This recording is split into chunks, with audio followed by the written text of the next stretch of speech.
Welcome to the world of invention, creativity, and discovery. Here's an opportunity for all of us to explore the ocean of knowledge. This show is all about emerging trends in science and technology, math, quiz, facts, and much more.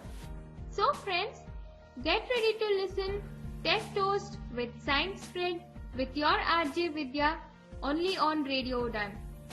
You can hear this show every Monday from 7 to 8 pm and rebroadcast every Tuesday from 2 to 3 pm.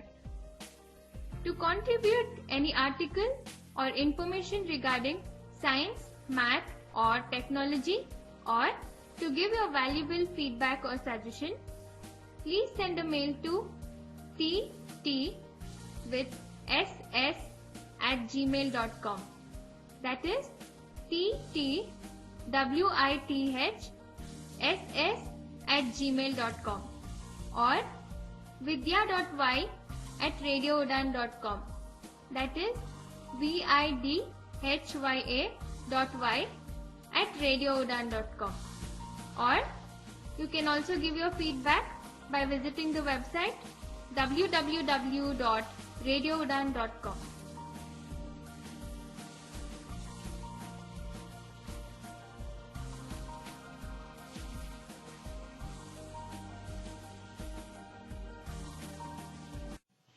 Hi friends, hope you all are doing great. Welcome to another new episode of Science and Technology. I'm very sure that you'll really enjoy this episode and learn a lot in this episode. So, let's start exploring science. Before that, I want to remind you that you all are listening to Radio Udan. There's an amazing offer. You'll be surprised to hear this. I know that most of you would have heard it in other shows as well about this offer. So let me remind you again. As in when you listen the show, you can give your feedback.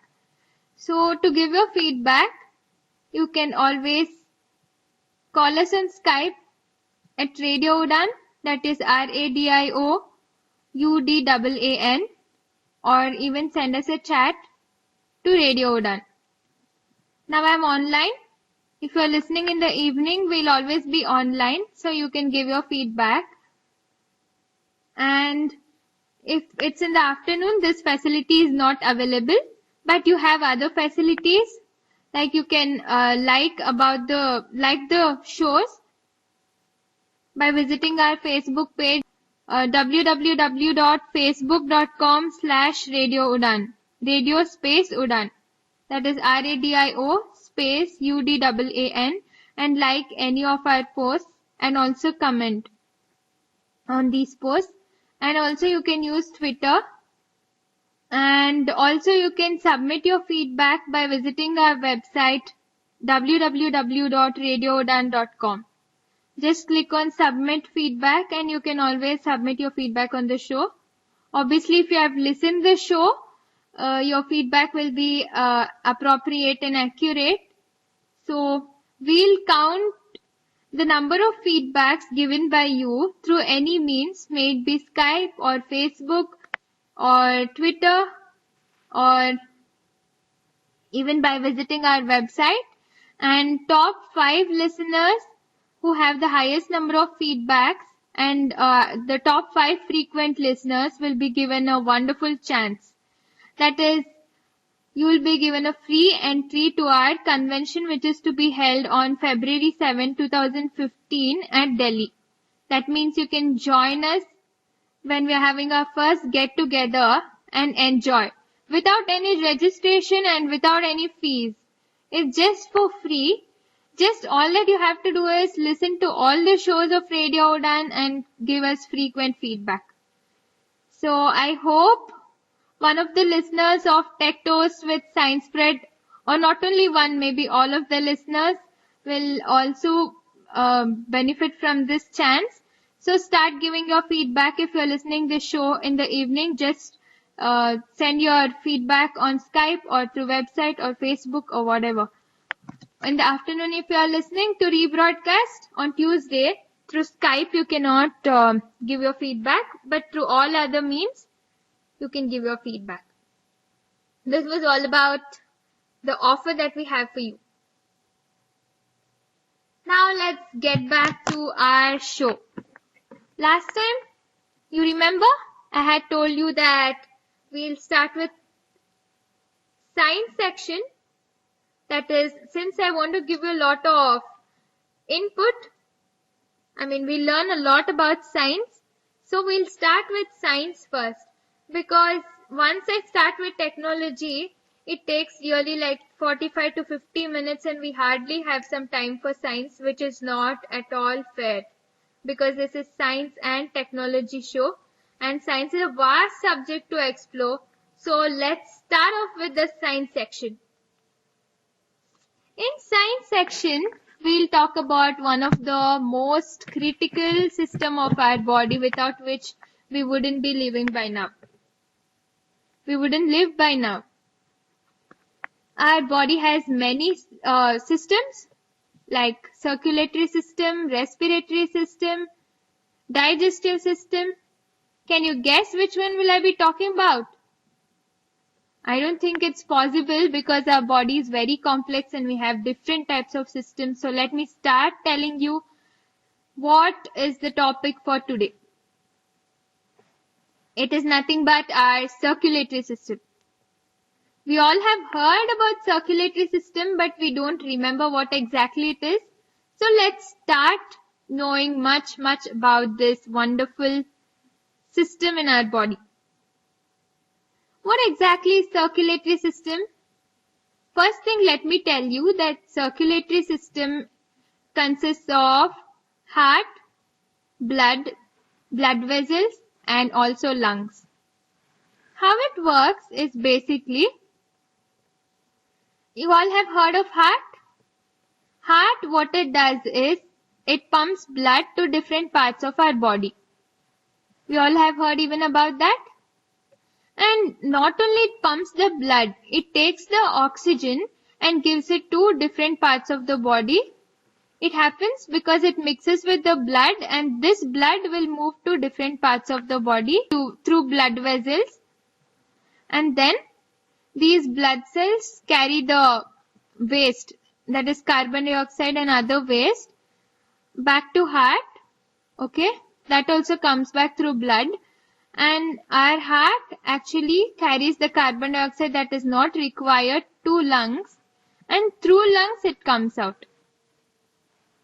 I hope you all got the point. Okay, since this keeps on repeating again and again, it's called as circulation. See, basically, let me simplify it for you. How it works. Heart is responsible to circulate blood through different parts of our body. Now, blood contains oxygen.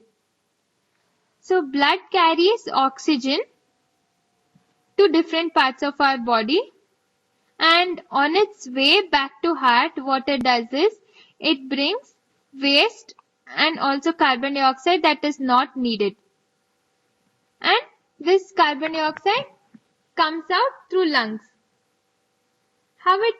How oxygen gets in? Let's know.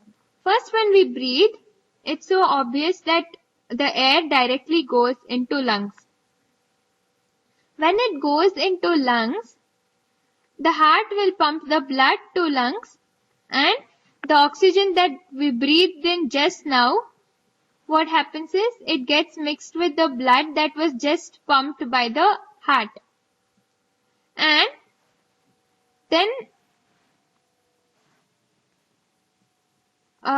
this blood that is mixed with oxygen goes to the heart, and through the blood vessels it's carried on to different parts of the body. And the carbon dioxide that's not needed will be carried on to lungs again, and it will be released. That is when we exhale. This is the basic function of circulatory system and how oxygen enters. but I'll be explaining it in detail. This is just to give you an idea of what is the function of circulatory system. Before we move on, now just we spoke about blood, so let's know little bit more about blood. What is your blood? Everybody knows that blood is red, but what exactly is it made of and why is it so important? So blood contains red blood cells, white blood cells and platelets. So red blood cells will have two functions.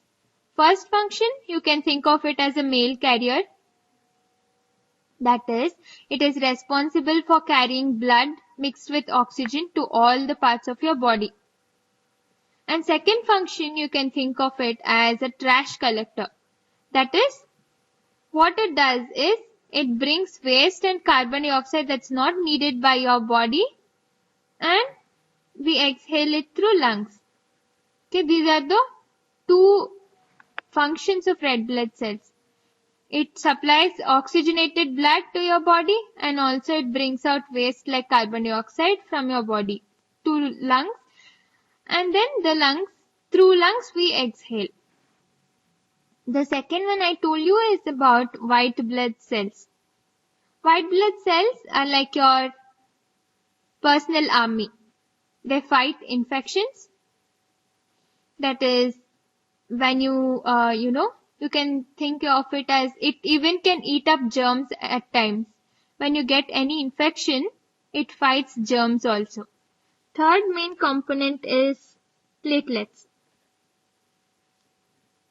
The main function of platelets is clotting of blood. That is, say you get a wound or a cut, what happens? You start bleeding. And once you start bleeding, how does the bleeding stop? Because platelets help in clotting of blood and that's how your bleeding stops. In case it doesn't stop, what will happen? Obviously, you will die. So if you don't have platelets, if you get a wound also, you're going to die. If you just get a wound also, you're going to die. Now, that I told you about circulatory system. That it contains heart, lungs and also blood vessels. Blood vessels are nothing but arteries and veins. These two are called as blood vessels together. So let's know in detail of how exactly this function that I just now explained works. I mean, technically speaking, let's know about it.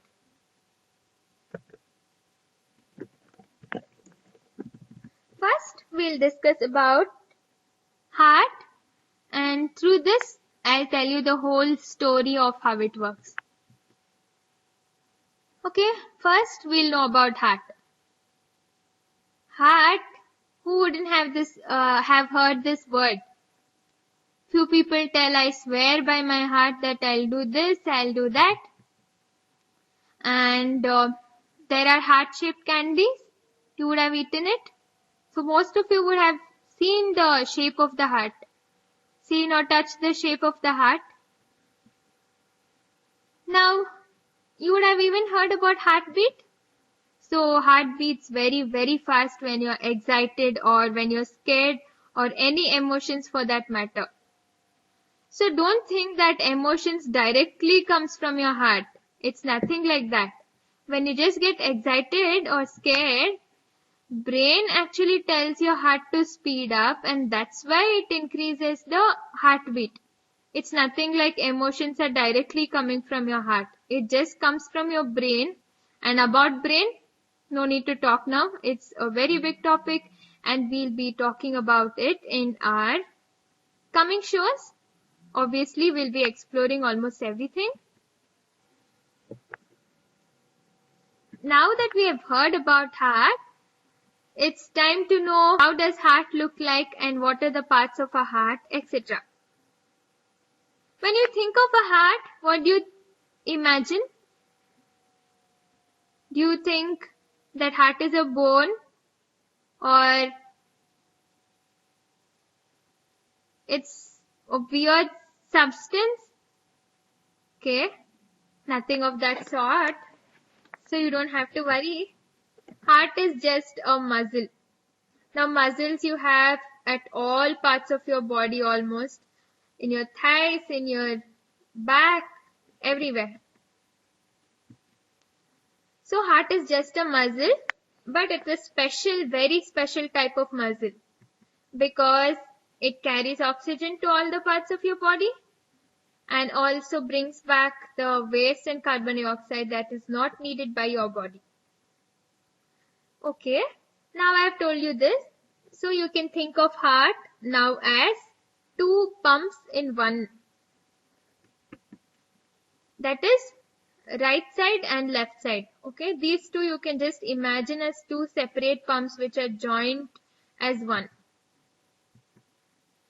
Now there's this right side pump and the left side pump. The function of the right side is to receive the blood from the body and pump it to lungs. That means, see the carbon dioxide that are not needed for you, right?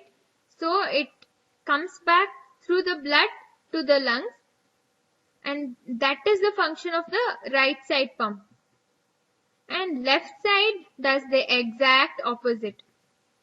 It receives blood from lungs and pumps to all parts of your body.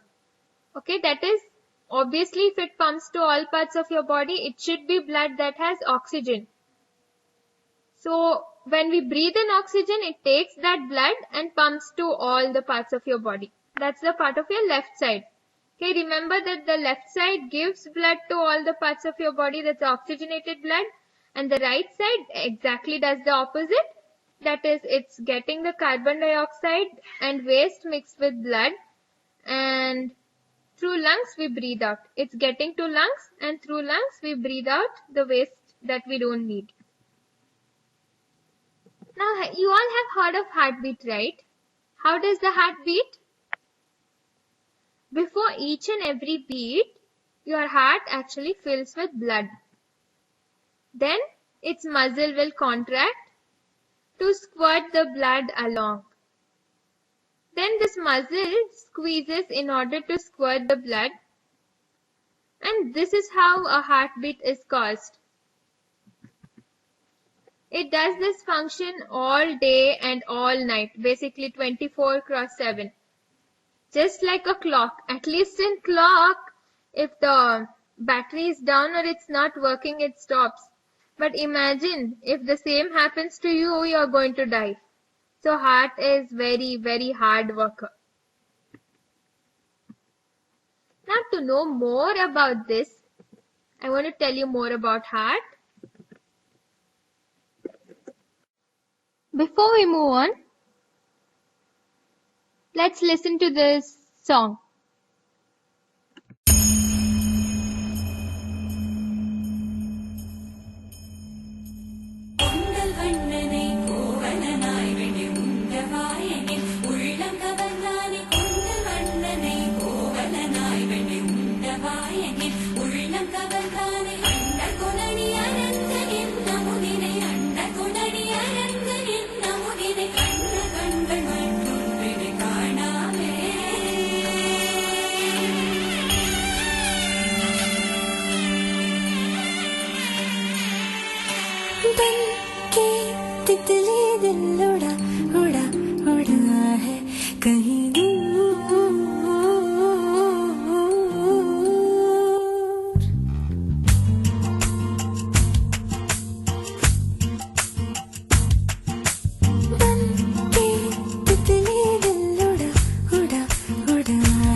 तेरी तारीफों में चश्म बदलूं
तेज तीर कितने छोड़े, दानी दानी बातें तेरी, उड़ते फिरते पंछियों के रुख भी मोड़े।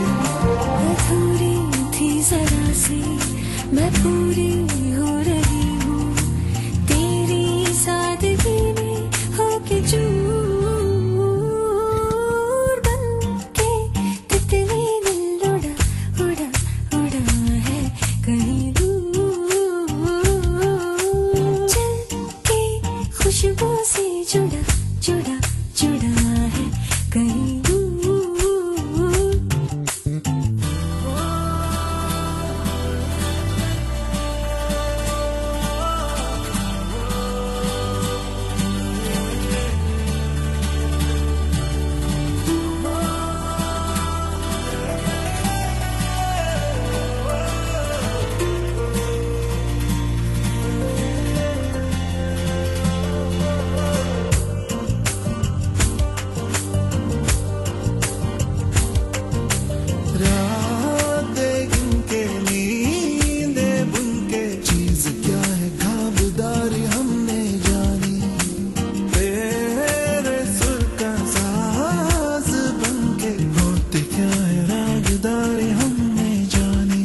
जो दिल को भा रही है वो तेरी शायरी है या कोई शायराना है फितूर, बन के तितली दिल उड़ा उड़ा उड़ा है कहीं दूर, चल के खुशबू से जुड़ा जुड़ा जुड़ा है कहीं दूर।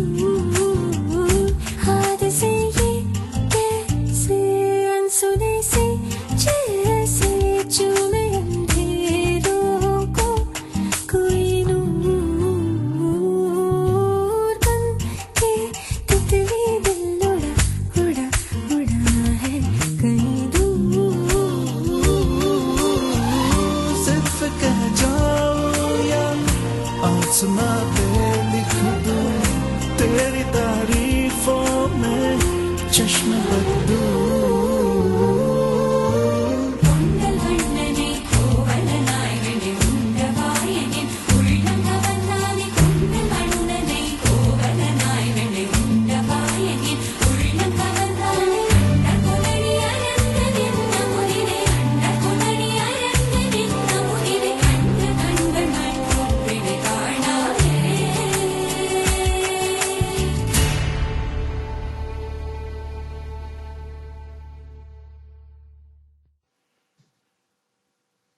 Now you've listened this song. Welcome back to Tech Toast with Science Spread. I am your RJ Vidya. Currently we are discussing about blood circulation, that is circulatory system. Now it's time to know more about heart.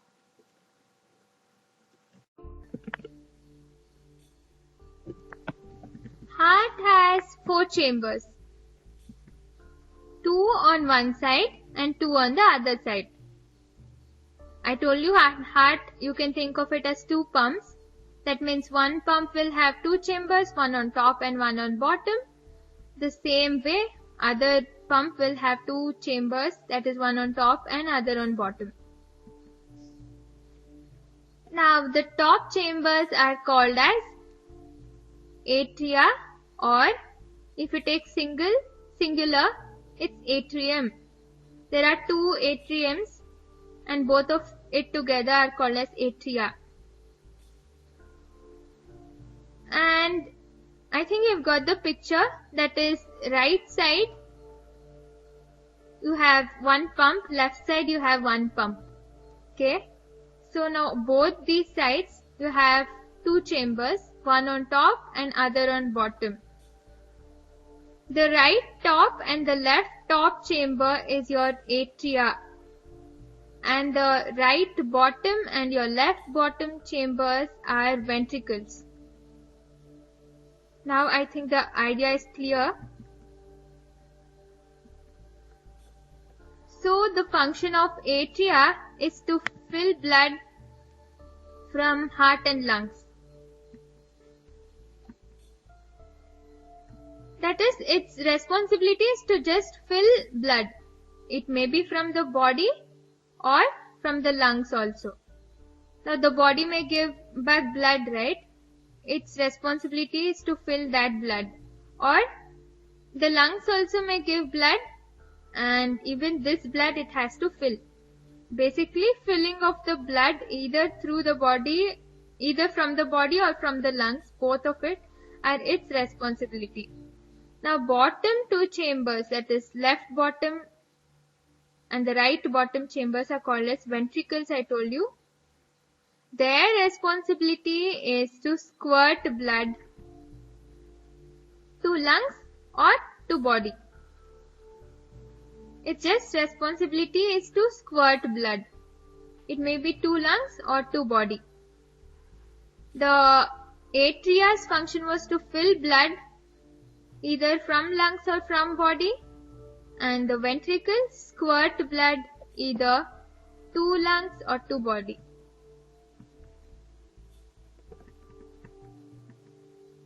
And now I told you left side and right side are two pumps, and middle of these, okay, in between these two, middle of the heart, there is a thick valve which is called as septum.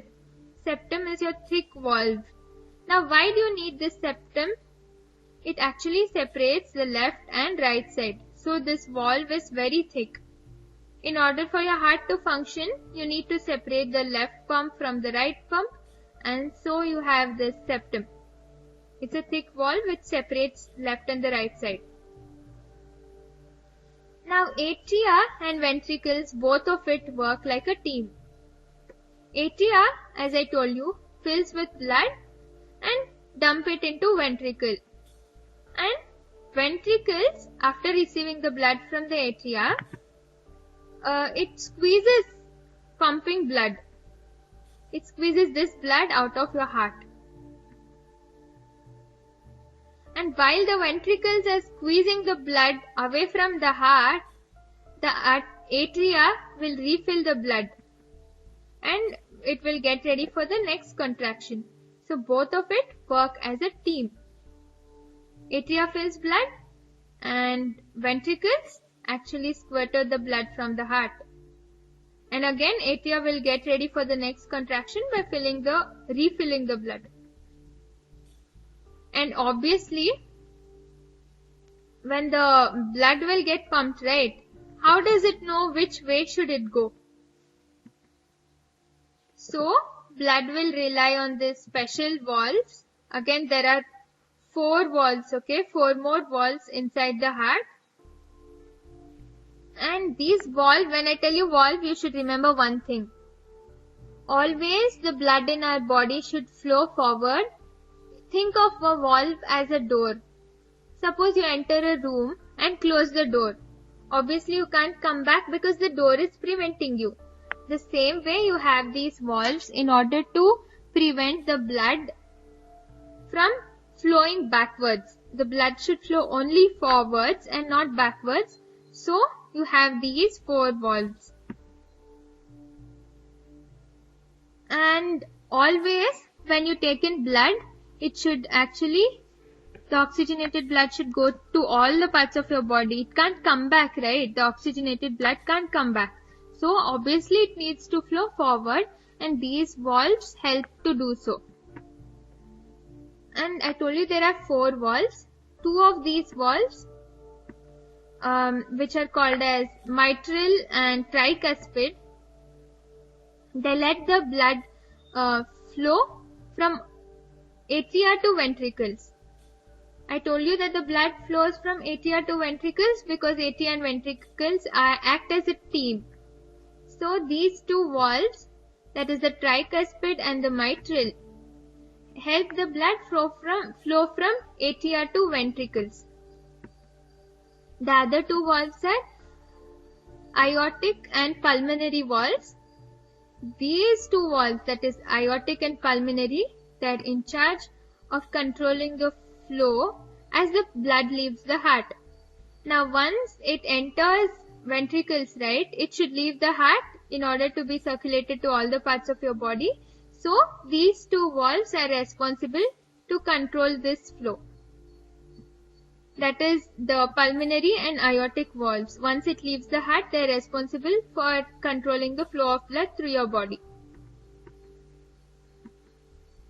And all these valves, as I told you, allow blood only to flow forward. How they work is, first they open up to let the blood move ahead, and suddenly they close in order to keep the blood from flowing backward, okay? They quickly close because the blood shouldn't flow backwards. And once the blood leaves the heart, it doesn't mean it can flow however it wants, and the blood shouldn't slosh. So, once it leaves the heart, it moves through arteries and veins. These arteries and veins are called as blood vessels. Obviously, blood cannot slosh wherever it wants throughout your body. There should be a systematic flow. Now, there are blood vessels which are consisting of arteries and veins. I told you one of the facts in my previous show, I guess. I don't remember whether it was the second episode or the third. But I told you a fact that your body has blood vessels, and if you take out all these blood vessels and join it together, it will form the distance of 60,000 miles. I told you about this, right? So, I'm talking about the same blood vessels now. Now, once the blood leaves your heart, these arteries and veins, which are called as blood vessels, these two together are called as blood vessels. And these blood vessels help to carry the blood systematically through all the parts of your body. And these blood vessels, that is arteries and veins, are attached to your heart. And blood vessels that actually carry blood away from the heart are called arteries. I'm telling you that arteries and veins are called blood vessels, right? So the function of arteries is to carry blood away from the heart. That means it may be either to all the parts of your body or the the blood that is mixed with carbon dioxide, right? This blood also when it gets to the heart, to carry it away from the heart, these arteries help.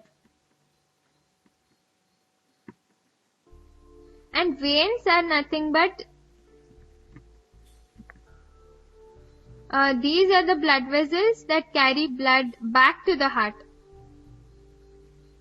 The ones that carry blood away from the heart are arteries, and the ones that carry blood back to the heart are called as veins.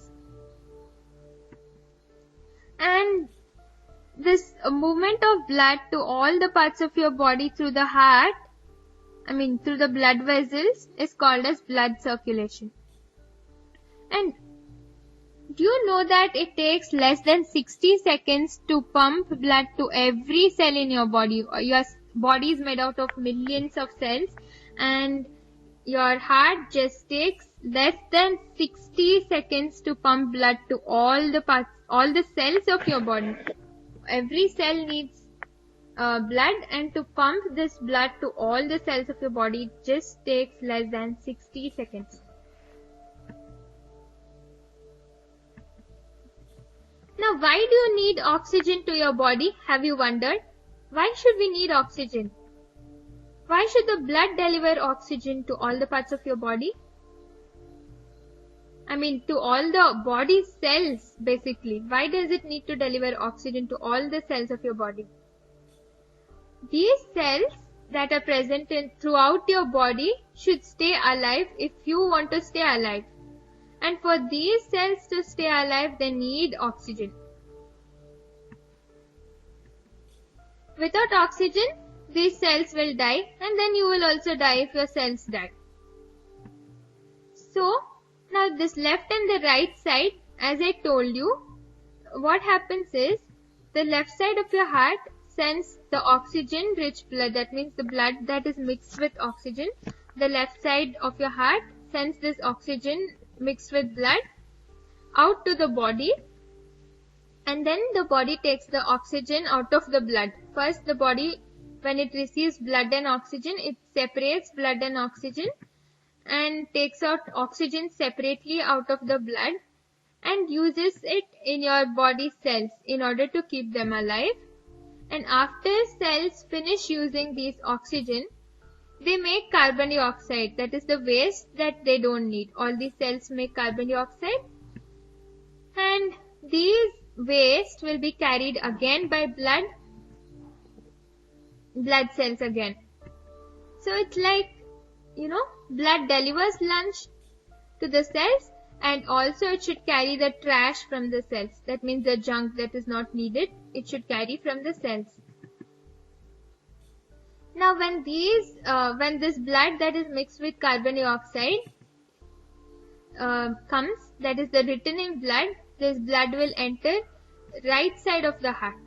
From the left side it starts, and the oxygenated blood will come from the left side, and once carbon dioxide and blood are mixed, it comes through the right side. It comes back through the right side of the heart, and the right ventricle, that is the bottom right chamber, pumps this blood, which is mixed with carbon dioxide and waste. This blood will be pumped by the right ventricle to the lungs. It pumps blood to the lungs, and in the lungs again carbon dioxide is removed from the blood, because carbon dioxide and blood are now mixed. The right ventricle will pump the blood to the lungs.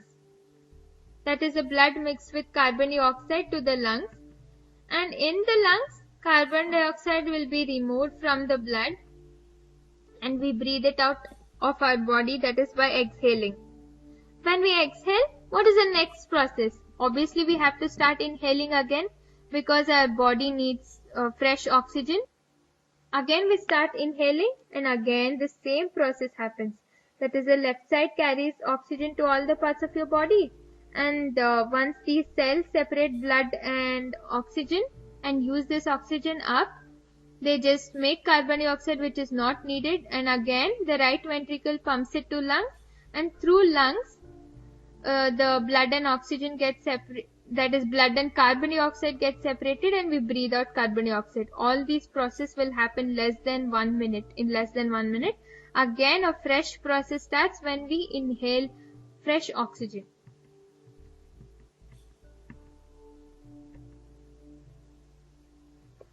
Having spoken so much about it, about heart, the structure of heart, and what exactly is circulation and how it works, shouldn't we know how this was discovered? And this is one of the greatest discoveries. And why it was called greatest discoveries and who discovered it, let's know more about it. And when was this discovered is 1628. Actually, in 600 BC there was this Ayurvedic physician who was called as Sushruta. He actually knew that all the fluid matter is circulated throughout the body. But this fact wasn't proved by actual discovery. And the discovery happened by the scientist named William Harvey. That is, he discovered how arteries, veins lungs and the heart together form our circulatory system. Now, why is this one of the 100 greatest discoveries? Because no system is said to be so critical like our, critical to our existence like the circulatory system. 400 years ago, just 400 years ago, many people thought that thumping inside the chest was the voice of conscience that is trying to be heard. Okay, whenever your heart beats, people thought that it's a voice of conscience that is trying to be heard. That means those were religious beliefs. And most of them thought that blood was created in the liver and also consumed by the muscles of your body. Nobody thought that blood is circulated around the body. They just thought that it just is created by the liver and automatically muscles consume it, which was not at all true. And few of them thought that arteries, that I explained you, one of the parts of blood vessels, that is arteries and veins are there, right? I explained you. So arteries were filled with air. That's what people had thought, but it's not true. William Harvey discovered actual function of major elements of circulatory system, that is heart, lungs and arteries and veins, and also he created the first complete and accurate picture of human blood circulation. And he gave example to many of the scientists. He was also first to use scientific model that he created in biological studies. And also he wrote a book in 1628 about all these, which is a major textbook now of blood circulation. So it is one of the 100 greatest science discoveries because of all these facts. It's so not possible to prove so many things wrong, right? If one scientist has done so much that he proved that it's not the voice of the conscience trying to be heard, and also that arteries are not filled with air, and people thought that arteries and veins have no connection. He proved that it has connection, and also he proved that blood is not created in the liver and consumed by all the parts of your body. So since he proved so many things through his discovery, it is one of the 100 greatest discoveries. Now it's time to know how it was discovered.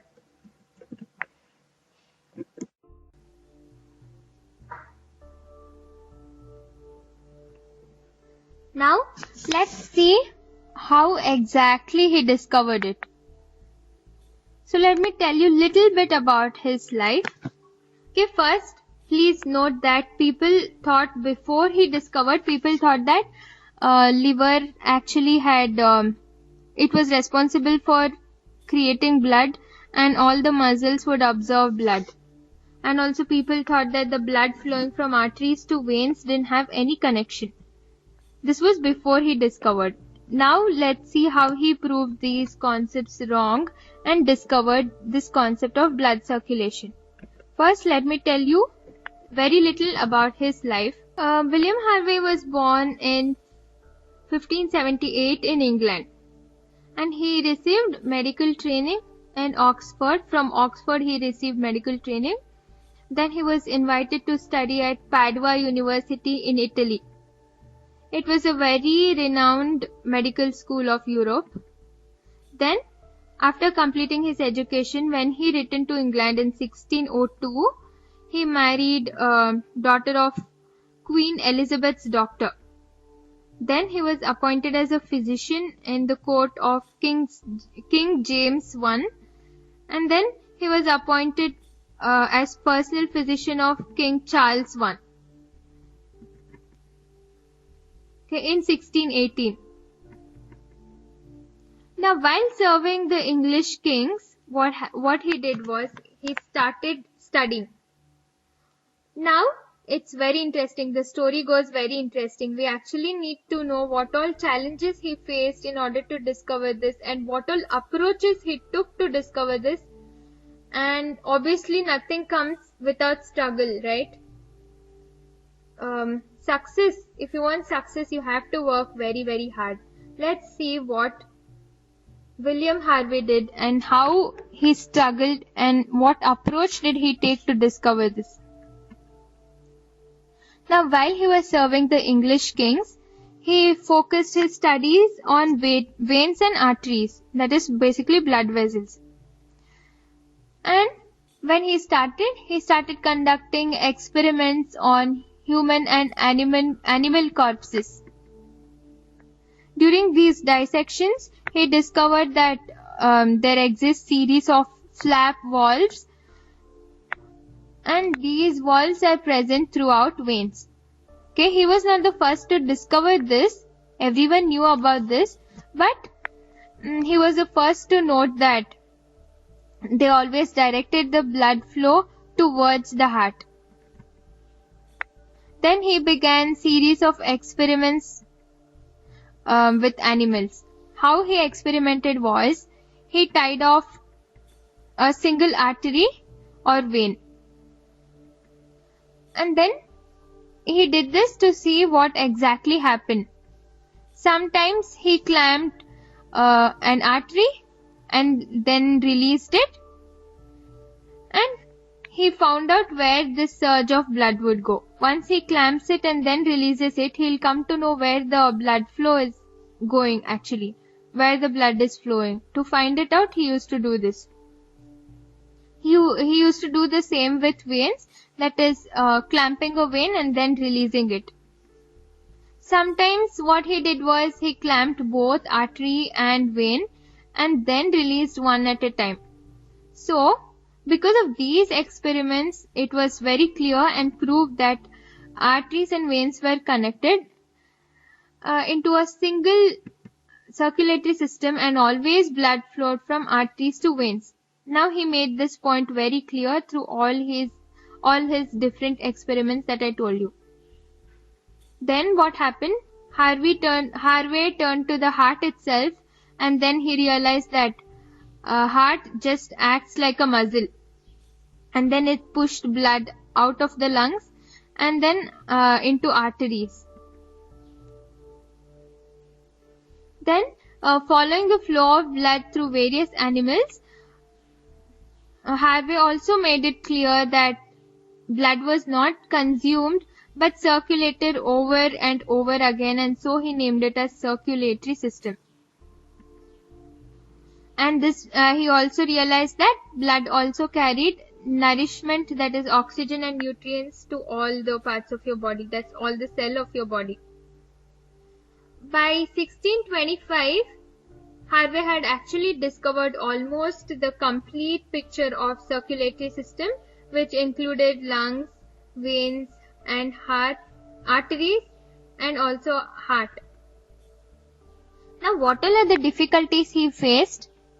First difficulty that he faced was, he conducted various experiments, as I told you, that I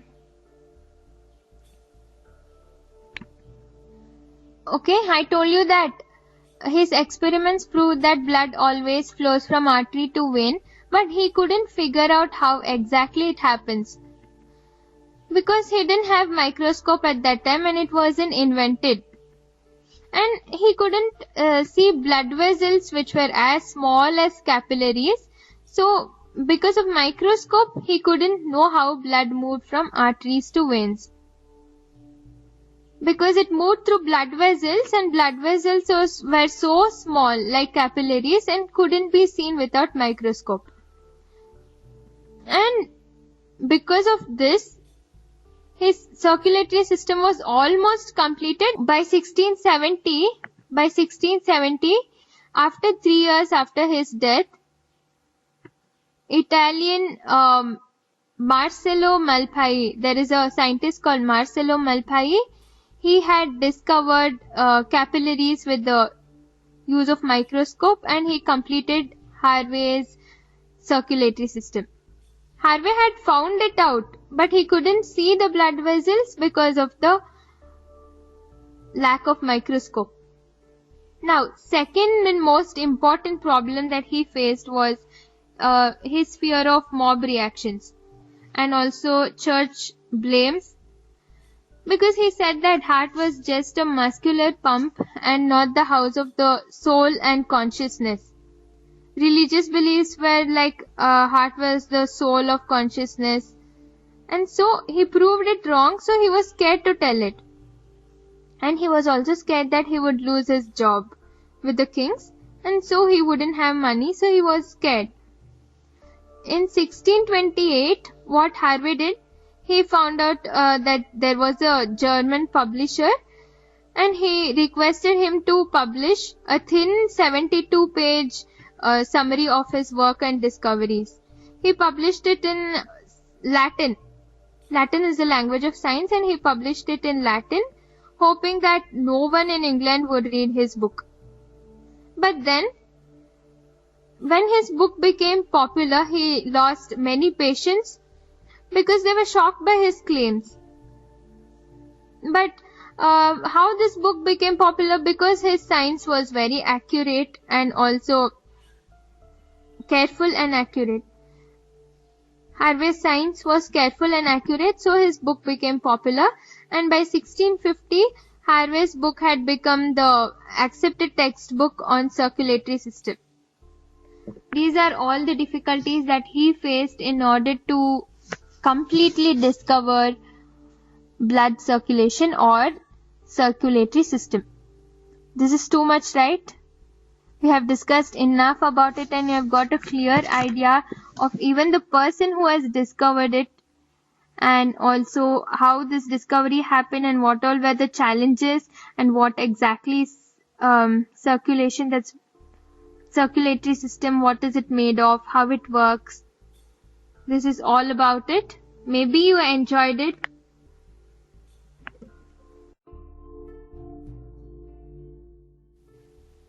We have now completed science section. Moving on to math section. Sorry that we don't have technology section today because of the lack of time, and science section took a lot of time. So we just have like 8 minutes time maybe. Let's just concentrate on science and math today. In math section, let's discuss about rules of divisibility. What exactly is divisibility? Let me tell you. If one number is completely divisible by other number, you should get a whole number after dividing one number by the other. In that case, it's said to be completely divisible. Say for example, 24 divided by 2. Now 24 is a number and 2 is another number. And 24 is completely divisible by 2 because the answer you get is nothing but 12, which is a whole number. But take 25, try to divide it by 2. 25 divided by 2, you don't get a whole number because 24 divided by 2 is 12.5. So it is a decimal. If you get fraction or decimal, it's not completely divisible. If you just get a number without any points or fractions, then it is a whole number, so it's completely divisible. Now, say for example, take 128. Now, if someone tells you, please find out 128 is divisible by which all numbers, in that case it will be difficult because it's a big number. You can't keep on dividing by 1, 2, 3, 4, 5, etc. to find out what all numbers, 128 can be divided by which all numbers. So for this we have few rules which makes our work very easy. Now how do you find out if a number is completely divisible by 2? It's very simple. That is, you should just take the units place and check if the units place is any of the even numbers like 0, 2, 4, 6 or 8. If the units place is one among these 5 numbers, that means that number is completely divisible by 2. Say for example 128. Now the last digit, that's the unit place, is 8 and it's one among the numbers that I told you, that is 0, 2, 4, 6 or 8. Since it's 8, that means this number is completely divisible by 2. When you divide 128 divided by 2, you get 64. You didn't get any points. It's not, you didn't get any fraction or decimals. You got a whole number. So it's completely divisible by 2. But say for example, you take 129. Take 129. Now, the units place is 9 and 9 is not one among the numbers that I told you, that is 0, 2, 4, 6 or 8. So, this number is not divisible by 2. See how easy it is? Now, even if someone gives you 2468, you can directly tell it's divisible by 2 just because 8 is the last number. So, it's completely divisible by 2.